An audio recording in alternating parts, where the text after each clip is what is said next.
नमस्ते, स्वागत है आप सभी का एक बार फिर से 52 क्लासेज में। मैं मोहन सिंह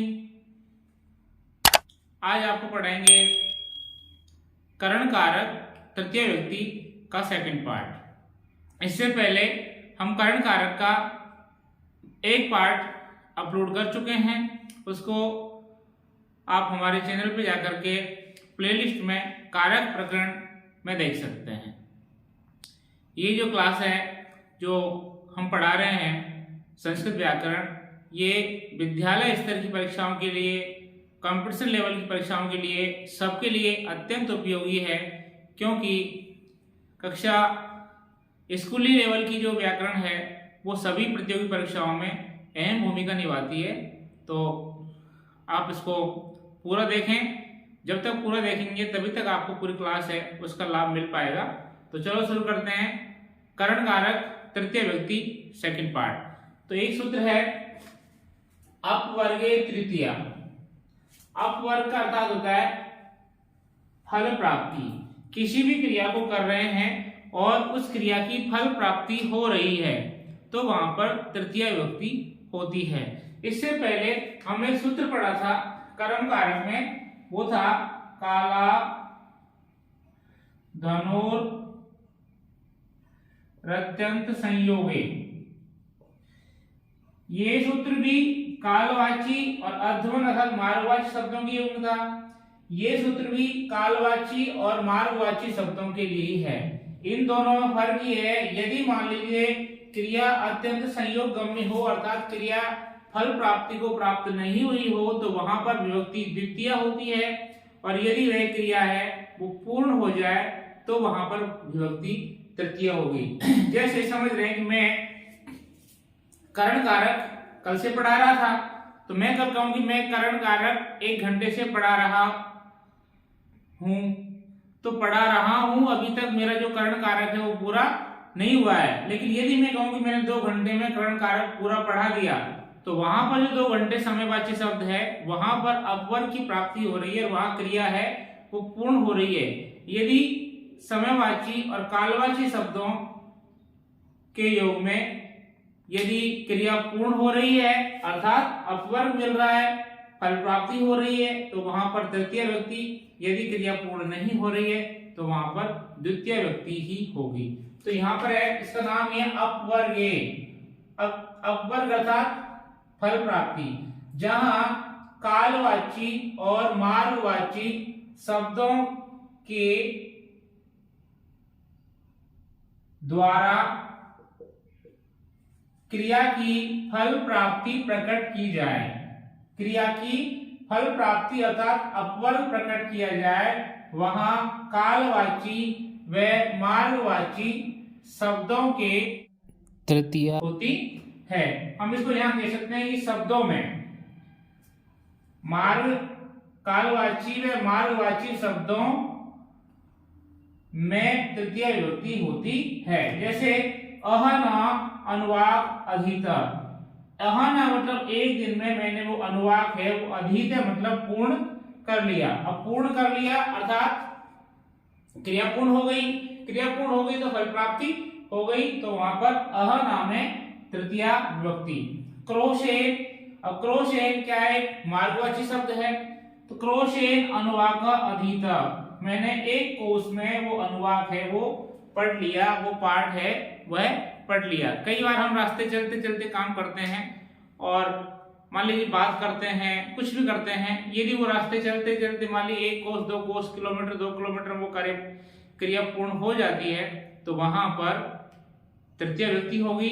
और यदि वहां पर वो क्रिया पूर्ण नहीं हुई है, चली रही है, जैसे हम कहें कि मैं 2 कोस से चल रहा हूं, तो चल रहा हूं अर्थात क्रिया पूर्ण नहीं हुई है, और यदि हम कहें कि मैं 2 कोस में पहुंच गया तो वहां क्रिया पूर्ण हो गई।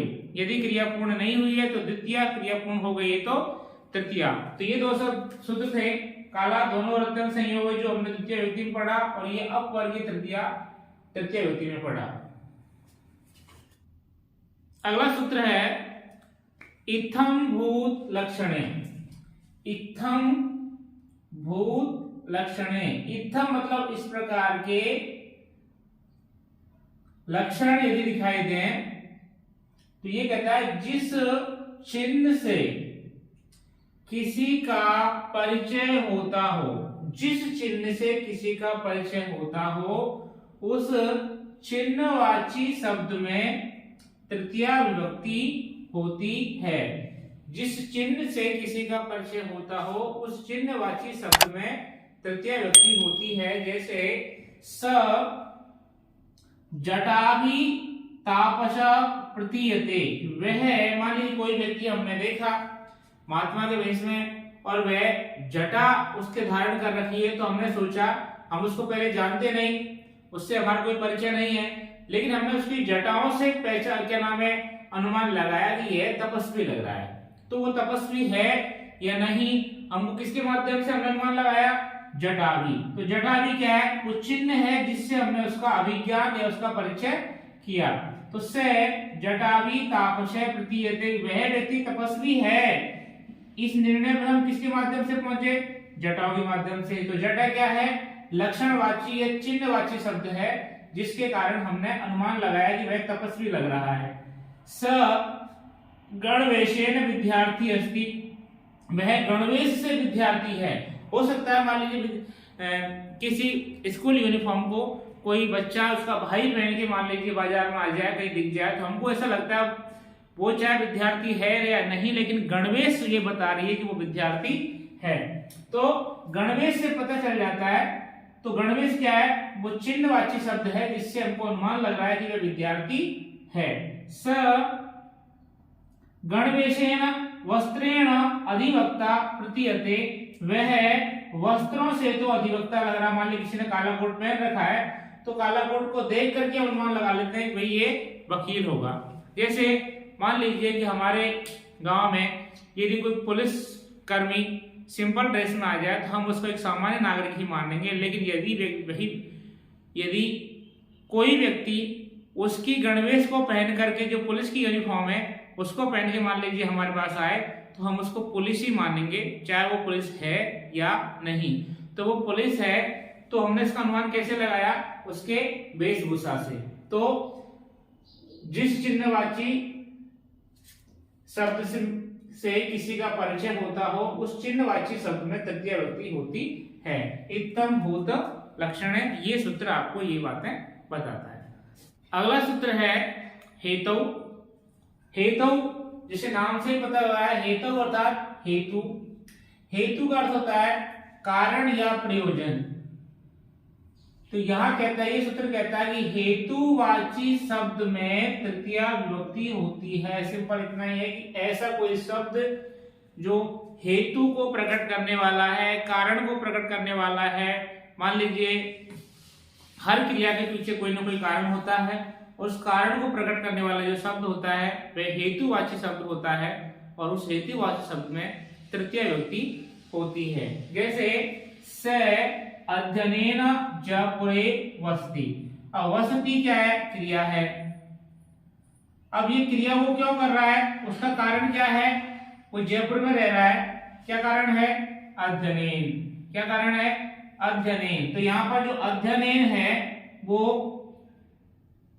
हेतुवाची शब्द है। हो सकता है कोई कमाने के लिए जयपुर रह रहा हो सकता है कोई नौकरी करने के लिए जयपुर रह रहा हो। तो हर व्यक्ति के अलग अलग कारण हो सकते हैं। तो जो कारणवाची या हेतुवाची शब्द है, तो यहाँ पर वह जो व्यक्ति है वो जयपुर रह रहा है, उसका कारण है अध्ययन, कि अध्ययन करने के लिए वह जयपुर रह रहा है। तो यहाँ पर अध्ययन क्या है, हेतुवाची शब्द है, इसलिए इसमें तृतीया विभक्ति। रामः पुण्येन हरि दृष्टः, राम पुण्य से हरि को देखता है। कोई राम नाम का व्यक्ति है जो पुण्य के कारण, उसके पुण्य अच्छे इसलिए उसको हरि दृष्टि मतलब दिखाई दिए। यहाँ पर जो दृष्टि जो क्रिया है इसमें हेतुवाची या प्रयोजनवाची क्या है, पुण्य। उसने देख पाया, उसका कारण क्या था, पुण्य के कारण वो देख पाया। यदि उसको पुण्य नहीं होते तो वह नहीं देख पाता। तो पुण्य क्या है, हेतुवाची या कारणवाची शब्द है। विद्या यश वर्धते, विद्या के कारण आदमी का यश बढ़ता है। अब बढ़ता है क्या है, क्रिया है। अब बढ़ता क्रिया में वो क्या बढ़ रहा है, विद्या बढ़ रही है, यश बढ़ रहा है। यश बढ़ रहा है, लेकिन यश बढ़ने का कारण क्या है, विद्या। यश बढ़ने का कारण प्रयोजन क्या है? विद्या। तो इस प्रकार से हेतु सूत्र कहता है कि कोई कारणवाची या हेतुवाची शब्द के योग में तृतीया विभक्ति होती है। तो यहां पर आपकी कर्ण कारक तृतीया विभक्ति पूर्ण होती है। यदि आपको हमारी क्लास पसंद आई हो तो इसको चैनल को सब्सक्राइब करें और वीडियो को लाइक जरूर करें और उस पर कमेंट्स जरूर लिखें। जो भी आपको उचित लगे आप कमेंट्स के रूप में हमसे जुड़ सकते हैं और हमें बता सकते हैं कि आगे आने वाला वीडियो हम किस चैप्टर पर लेके आए, वो ठीक आपके लिए उचित रहेगा। और धन्यवाद, आपने इस क्लास को अंत तक देखा और जुड़े रहिए हमसे bound classes by Mohan Singh में। धन्यवाद।